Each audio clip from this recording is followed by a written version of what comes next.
It opens with what looks like a simple exchange, a judge confirming the facts. But listen closely. The hesitation, the pauses, the vague answers right from start. This defendant isn't giving a straight story. Is it just nerves or a sign that something more serious is being downplayed as par courtroom strategy? Playing dumb isn't new, but it rarely slips by unnoticed. For the most part, are those facts accurate?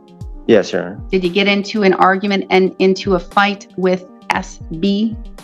I don't believe so. You don't think you did? I just know that when she dropped me off, she was yelling stuff at me when I drove off. So what did you do? I just drove off. You didn't do anything? No. You didn't provoke a disturbance? No. Good, we're going to trial. Thanks. We'll set this matter for a trial. Okay.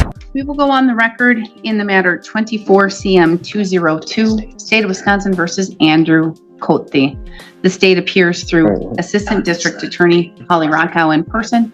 Mr. Cote appears in person in custody with counsel Joel Faliski. We're set today in this matter for a plea and sentencing hearing. The parties have reached an agreement. Mr.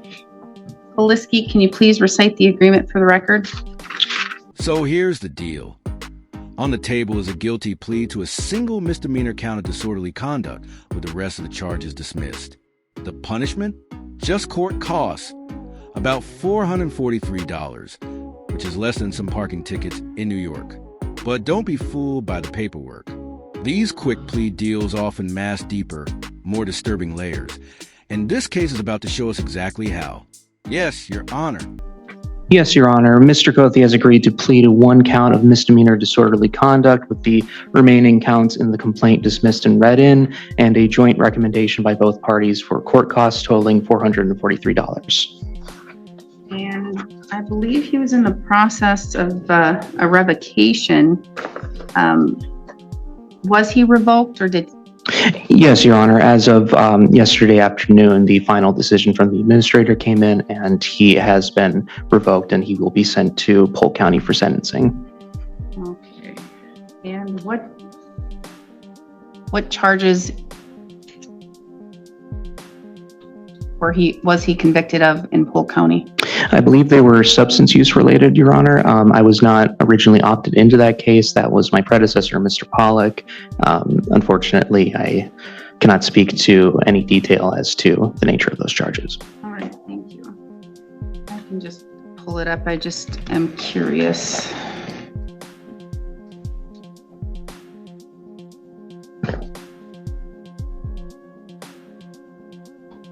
Would it be for the 24 cases or for a 21 case, Mr. Cote? 24? Oh, 24 case. Okay, so for the 24 cases. This is where things start to unravel. The charges in Polk County include possession of amphetamines, cocaine, and repeat offenses. That's not a one-time mistake. That's a pattern. And in criminal law, patterns matter because they build a profile and a narrative the court can't ignore. So why, despite such serious charges, is this case being handled so gently? Hang tight.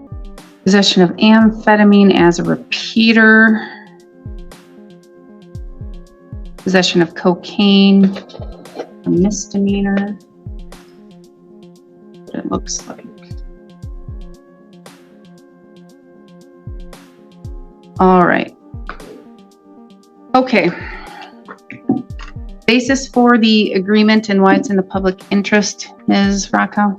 Your Honor, Mr. Schmidt negotiated this case with Mr. Pollack and Mr. Flasky, but based on my review of the file, I believe that this was based upon the facts and circumstance surrounding the case being relatively minor in terms of the disorderly conduct. There was, of course, the violation of the bail, but that was the Polk County bail. And so it looks like that was all resolved with his latest revocation. So those bail jumps being dismissed and read in is appropriate for that reason. And I don't believe that any additional confinement or supervision is going to be necessary, as he is facing that sentence for the revocation. Okay. All right. So we do have victim SB in the courtroom here today, and Ms. Bauer, SB would like to make a statement. Is that correct? Yes, Your Honor. SB may come up here and have a seat at the black desk, and you may provide a statement. If you are going to read something, please read it very slowly so my court reporter can take everything down. Of course. This is the moment that shifts the entire courtroom atmosphere. The victim is about to speak. Her voice will slice through the dry legal language, the plea deals, and the courtroom jargon, delivering a truth that changes everything. If you've been waiting for the emotional heartbeat of this case, this is it. I was in a relationship with Andrew Cothey for almost a year. Since we started dating on January 22nd, 2024, I knew there was something wrong with the way he would talk to me or even act. But I was in love. On April 5th, that's when the real anger started. Almost every day from then until the 22nd of October, or the 21st of October, there were fights. He would hit me, but he always thought that he could just make it up. Sorry. On October 21st, we were at a friend's house, and he was on the phone with a friend, and just out of nowhere, he called me the B word and then threw a car manual at me. Seconds later, he would spit in my face. But once again, made it up, told me he would never do it again. But just a couple hours later, my world flipped around. On October 22nd, about midnight, we left the friend's house and he drove to a parking area in Grantsburg. I ended up falling asleep in the passenger seat, like I always had. He ended up waking me up to ask me where the drugs were. I handed him what he had wanted, and I went back to sleep. He woke me up again and asked me for the other bag. I said I gave him everything I had, and I didn't have anything else. He got angry and started firing the flare gun out the sunroof. The second time he woke me up, he asked me once again, and I told him the same thing I had told him the first time. This time, he got mad at what I had told him, and he ripped off the rearview mirror and threw it in the back seat. Then he took the passenger visor and ripped it off the car, and then hit me in the cheek with it. The third time he asked, I told him the same thing. This time, he ripped off my glasses, bent them, and broke them. This wasn't just abuse. It was months of psychological and physical terror. Broken glasses, ripped phones, smashed mirrors. Every object twisted into a weapon. Every moment another tactic of control. Trapped inside a car with nowhere to escape, she wasn't facing simple disorderly conduct.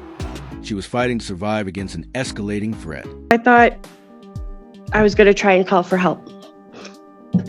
He ended up taking my phone and with his two hands, literally ripped it in half. The fourth time he woke me up, I kept repeating what I had told him every time.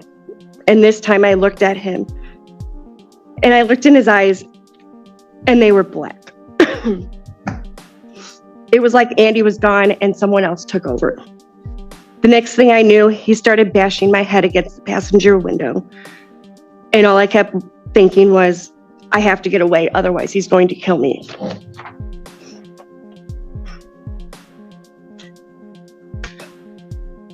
So I had got him calmed down enough to where he would drive to Dollar General where the van was parked.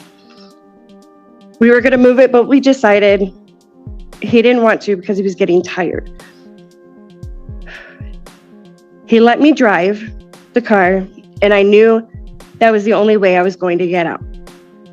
I drove the car to the Frederick Trailer Park, where I knew I would be safe. I parked in the front entrance and stopped.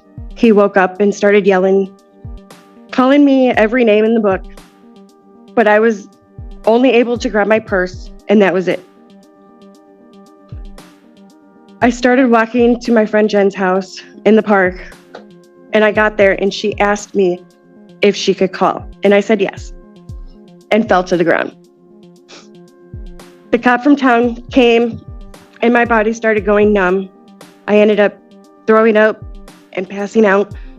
Not knowing what was going on, they called the EMTs, and I went to the hospital and had a CT scan. Your Honor, this is still painful for me. I have anxiety and panic attacks now, every day. I am actually on nightmare medicine. I don't know the name of it. But I have nightmares every night, every time I sleep, of what he did to me.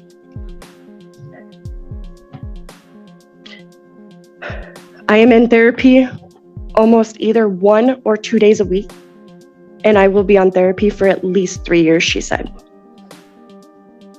This was 6 months ago, and yet it still gets to me every day. I don't know how I'm going to move on from this.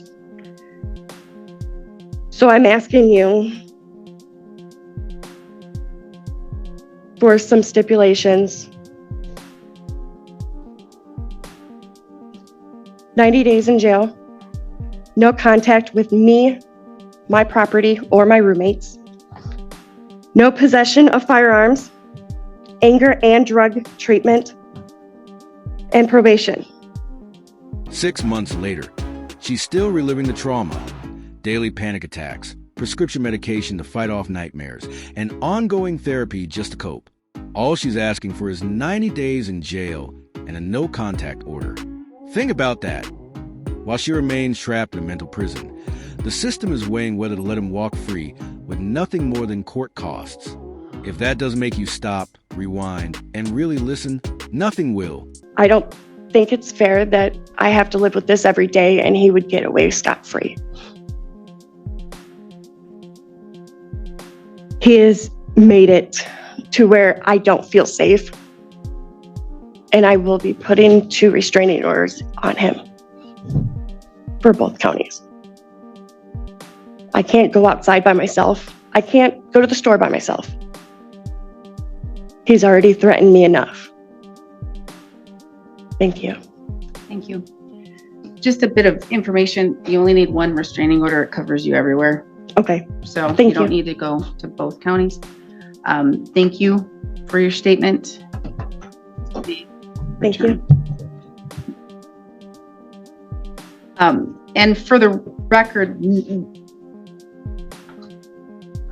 and I'm sure that, well, maybe the state had more information, but that's not any of the information that is contained in the criminal complaint. Here's the shocker. The judge admits the criminal complaint barely mentioned anything beyond a simple argument, with no reference to the shattered glass, the head bashing, or the terror-filled night we just heard described. How does something that violent slip through the cracks? Moments like this expose just how fragile justice can be when the full story remains untold. The criminal complaint is very sparse and just indicates that there was an argument and it may have escalated, but what I have access to doesn't discuss the level of what that argument may have been or consisted of.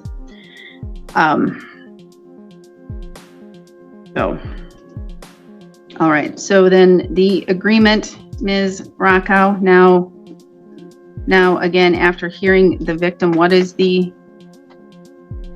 basis for the agreement in the justice or in the public interest? Well, Your Honor, I think some of that information wasn't information that the state had when this case was charged or when this offer was made. It's not my file, but from my review, I didn't happen upon that what was described just now. So based on the facts that are contained in the criminal complaint. And again, and I'll state, you're probably hearing or seeing it for the first time, as the court is, because the criminal complaint is one small little paragraph that just describes a fight that occurred, and that it may have escalated a little, but none of the detail.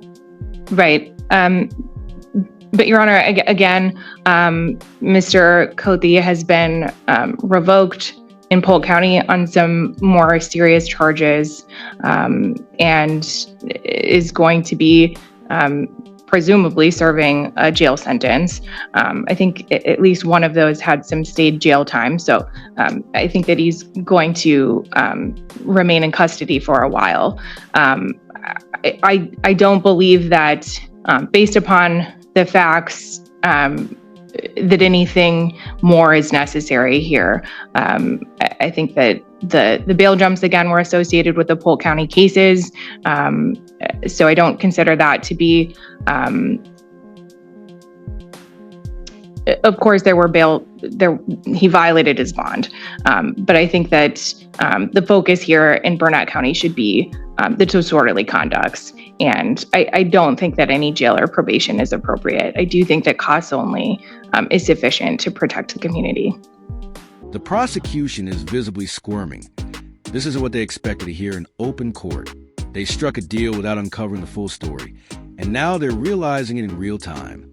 The problem is, plea deals aren't easy to undo. They carry the weight of signatures set in ink. The real question now is whether the judge will let this one slide or step in with something much stronger. All right. And my guess is that the state wasn't aware of, I'm going to guess also maybe the police were not aware of the extent of the argument or what occurred that night, because otherwise I'm questioning why a battery wasn't charged. Right. I don't have any information about bruising or pain or injury in the file as I review this. All right. Okay.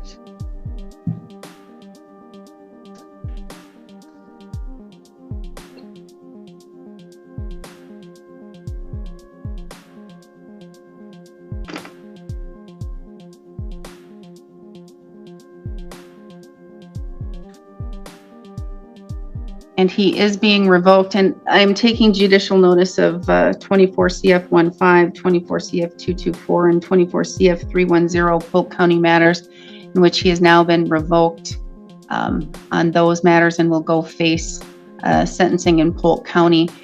I believe in those cases, there is no stay jail time. That was that fictitious thing that some judges do, and they fictitiously say, I'm having that fictitious conditional jail for probation to use if they wish to do. Understood.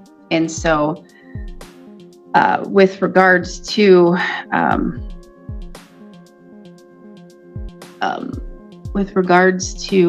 the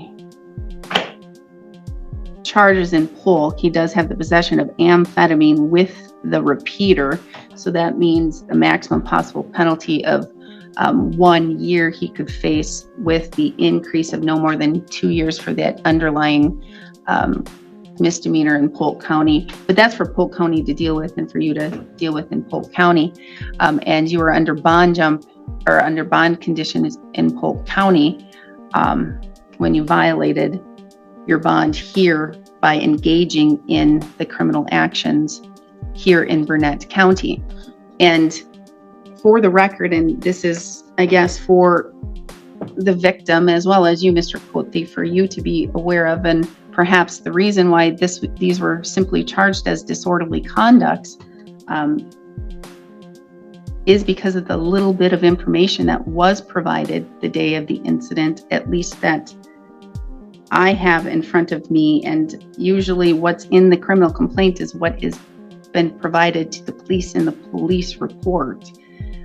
So there's not much. This is the first time that I believe perhaps even the state is hearing the depth of what may have occurred that night.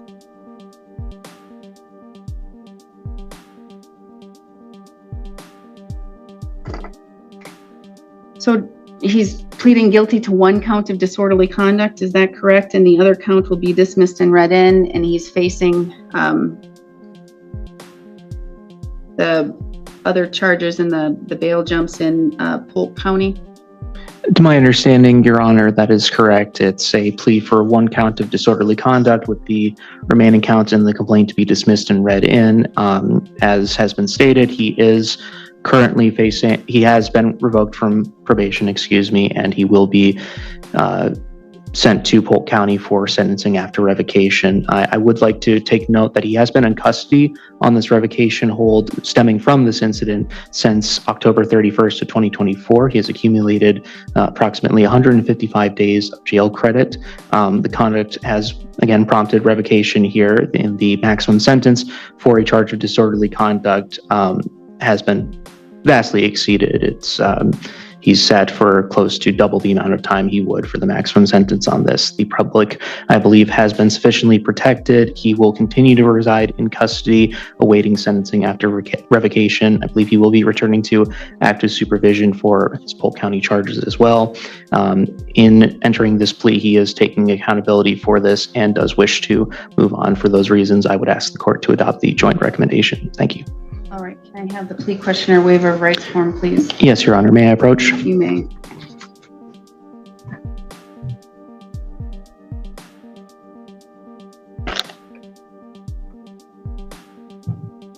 So I have in front of me the plea questionnaire waiver of rights form, Mr. Coakley. Did your attorney go over this document with you thoroughly? Yes, Your Honor. Did he go over it word for word? Yes, Your Honor. And do you understand it completely?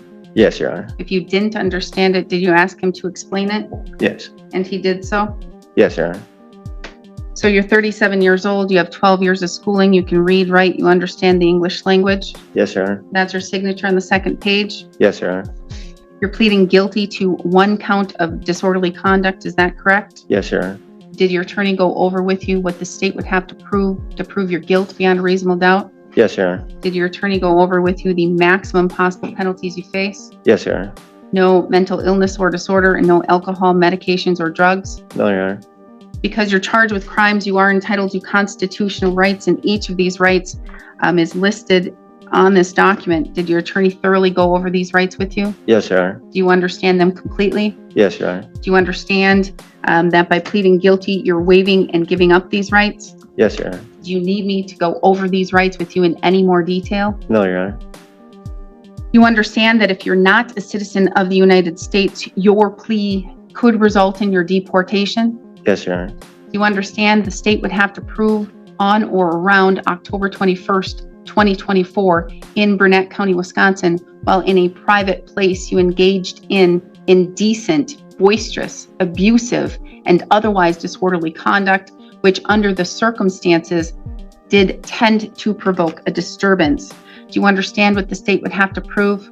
Yes, Your Honor. Do you understand the maximum possible penalty? The maximum possible penalty of this crime could be a fine of up to $1,000 or up to 90 days of incarceration, or both. Do you understand that? Yes, Your Honor. Do you also understand I have a recommendation from both of the counsels, both of the attorneys here, a joint recommendation for costs only, that would be court costs and DNA surcharge, etc., costs only for $443. Do you understand that is simply a recommendation to the court? Yes, Your Honor. Said differently, that means I'm not bound to follow that, and I could sentence you all the way up to the maximum possible penalty, and I could do that here today if I thought it was necessary and warranted. Do you understand that? Yes, Your Honor. Do you still wish to proceed and enter a guilty plea? Yes, Your Honor. Did you go over the criminal complaint with your attorney? Yes, Your Honor. And again, that's that document that basically says what happened that day and why you were charged with the crime. And albeit it is very short and it doesn't have a lot of facts and it doesn't have as many statements or factual assertions as the victim did state here today, but as it's stated in the probable cause section of that criminal complaint, for the most part, are those facts accurate?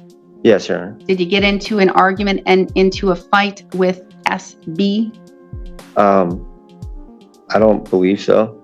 You don't think you did? I just know that when she dropped me off, she was yelling stuff at me when I drove off. So what did you do? I just drove off. You didn't do anything? No. You didn't provoke a disturbance? No. Good, we're going to trial. Thanks. We'll set this matter. Wait a minute. He's denying it again. After sitting through the victim's detailed testimony and previously agreeing to a guilty plea, the sudden reversal isn't just bold, it's reckless. The judge catches it instantly, shutting the door on any more sweet deals. Now the case is heading to trial, where the full truth may finally be revealed before a jury. Okay. Sounds like we're going to have a trial on 2 disorderly conducts and 2 bail jumps. That sounds good to me. So maximum possible penalty for 2 disorderly conducts, up to 90 days of incarceration, and for 2 bail jumps, up to 9 months each. Because if you're indicating you didn't do it and you're indicating that you're innocent, by golly, the state has to prove beyond a reasonable doubt. And so I think we're going to set the matter for trial, and I think we need 1 day. Let's set it for trial here today, Miss Rockow. Is this going to be a your case, or is this going to be a Mr. Schmidt case? This is Mr. Schmidt's case. Okay, let's get the matter set for trial, and we can do it. I can presume you're going to be in custody for a while, since you are revoked on your Polk County matters. But we don't have a problem getting you back here for a trial. We have a really great lieutenant who runs our jail very well, and we have the ability to do transport. So let's get this matter set, and let's get it set for sometime soon. And we have the victim here, so we can make sure that we have a date that works for the victim as well. How about June 24th? It is on the assistance week, but June 24th sounds like a good day to have a trial. How does that work for you, Mr. Flisky? I'm available that day, Your Honor. Excellent. So we'll have a trial on June 24th. That'll be a trial because, again, if you didn't do anything that day, that's what your assertion is here, Mr. Colte. The state has to prove it beyond a reasonable doubt that you engaged in any type of conduct that would be disorderly, and whether or not you were on a bond in Polk County, and whether or not you violated that bond, and you did so knowingly. So that's what we're going to do. June 24th, we will have a trial. We only need 1 day. That works for victim, Ms. Bauer? Yes, sir. Excellent. Now let's get to my final drop dead date. That means, Mr. Colte, that is the day that I will no longer take any type of agreement, okay? I won't accept any agreement in this case, all right? And so that means the matter will go to trial, and you will be able to have your attorney state your, or actually have it'll be the state trying to prove the case, and your attorney will be able to defend you and your claims at this matter. But on May 29th, that'll be the last day, the drop dead date for any agreement that'll be reached. And quite honestly, to me, the court does not find a decision. And the judge makes it clear this case will go to trial unless something major changes. No more leniency, no more cost only. After hearing that victim's raw emotional statement, the judge draws a line. The system may have missed the mark at first, but now it's time for accountability. Especially hearing the statement from the victim to be in the public interest. So let's do May 29th, Mr. Flisky, May 29th. Well, you said that this is going to be a Schmidt, even though it's on that. So let's do May 19th, drop dead date. May 19th, can you do 10:45?